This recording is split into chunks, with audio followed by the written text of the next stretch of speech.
Hi, friends. We are reading the book Unified, a course on truth and practical guidance from Babaji by Roger G. Lamphere. We are into the 11th week, Enlivening the Heart. God knows everything. Every law of nature is part of that thought of God which created everything. In the interaction of molecules, the seasons, the states of physical matter, the spiritual worlds, gravity and time, the nature of love, the purpose of mankind, the balance of nature, galaxies, and on so on. God knows it all. He knows it consciously. That is, it is His thought that contains all knowledge. Now, by now you know the logical extension of God's omniscience. You also know everything. You are that one and same thought. Everything in that thought is there for you to know and think. You only need to tune into that thought and ask whatever you want to know. How silly it is, then, that you make mistakes. How silly it is to wonder what course of action is in your wisest interest. The answers are all there. There is no need to guess or fumble. Suffering of any kind arises only when you aren't tapped into that knowledge. Suffering results from mistakes, and mistakes are not taking and using the knowledge that is yours. You miss the mistakes. Now, there is no excuse for errors, or suffering, or simply not living your life to the fullest. You know your origin and you know you share in God's all knowingness. Furthermore, now you are in tune with your higher self and that source of all knowledge. With such awareness, every impulse of yours is naturally correct and perfect to bring you experiences filled with all of God's qualities. You may not intellectually understand everything there is to know. The intellect is such a small part of you. It is your head, while the connection to all intelligence is in your heart. In your heart, you know what you are doing is right, even though your intellect may not understand and may even argue against it. The intellect is limited to the sum total of your experiences. Since you separated from your higher self, the intellect assumes that you are a separate and lone being. That's fantasy. What your head can tell you is based on a fantasy. The heart doesn't deal in fantasy. It is your connection to your whole self, to all intelligence, and to all truth. It leads you to right action, to fulfillment, to success, and back to wholeness.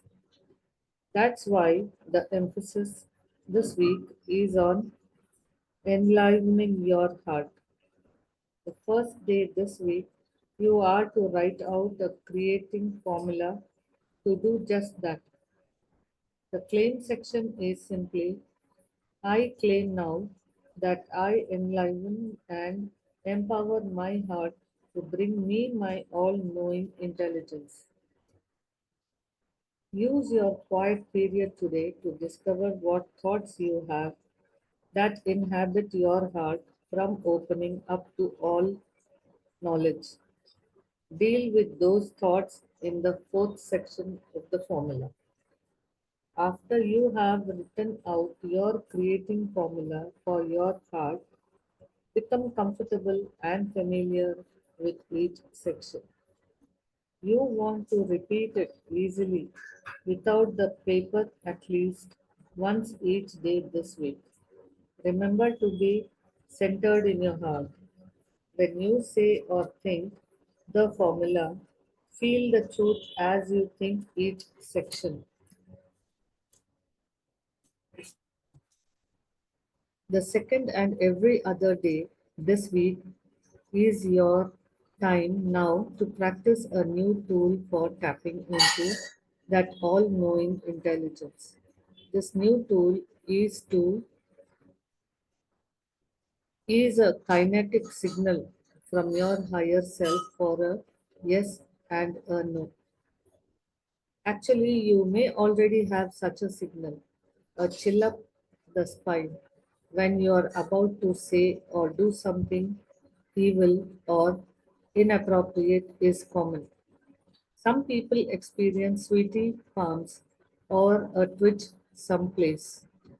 These could be various forms of signals from your higher self. You may not remember any now, but as you become more familiar with signals, some will dawn on you. You are in charge of what signals you want. Always remember that you are not a victim to any particular signal. If you feel it is too obvious to anyone watching, or if it is or if it hurts, or if you just don't like it, you can tell your higher self to give you a new one. This is true with all signals, even the main signal from your higher self, as well as the new yes and no signals you will learn this week. Now sit comfortably with your head and spine very vertical. Settle down with your attention in your heart. Get your higher self signal and communicate for as long as there is the feeling to do so.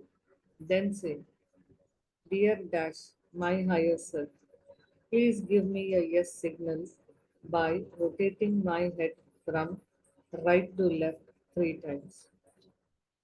Sit easily with your head as though it were sitting on a pivot.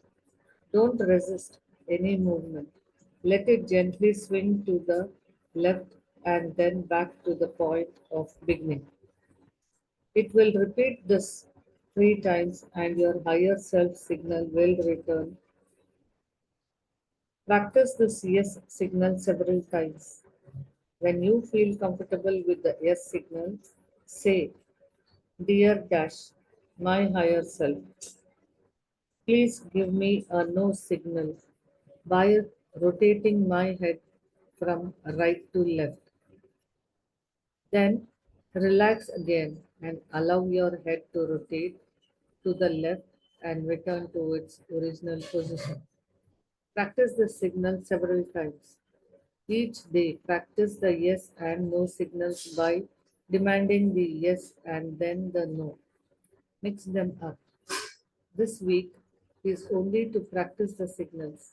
For now, don't ask questions that are to be answered by the signals yet. Just get them strongly perfected so you can read the yes and no easily. Feel so comfortable with them that you can have no doubts about this process. If another signal comes instead of the rotating head, and if you like that signal, go with it. Your higher self your higher self may know that another type of signal is better for your physiology. Again, if you can't stand your yes or no signal, you can demand a different one. Don't, however, demand different signals just to test the process. Tests of this type do not work. It will just make you vulnerable to the doubts. Throughout the week, simply be aware that your heart is opening. Trust your feelings. Act on them. Your creating formula is enlivening and empowering your heart. This is the connection to God's thought, which is all knowledge. Its input will be in the feelings of the heart. Enjoy it. Thank you.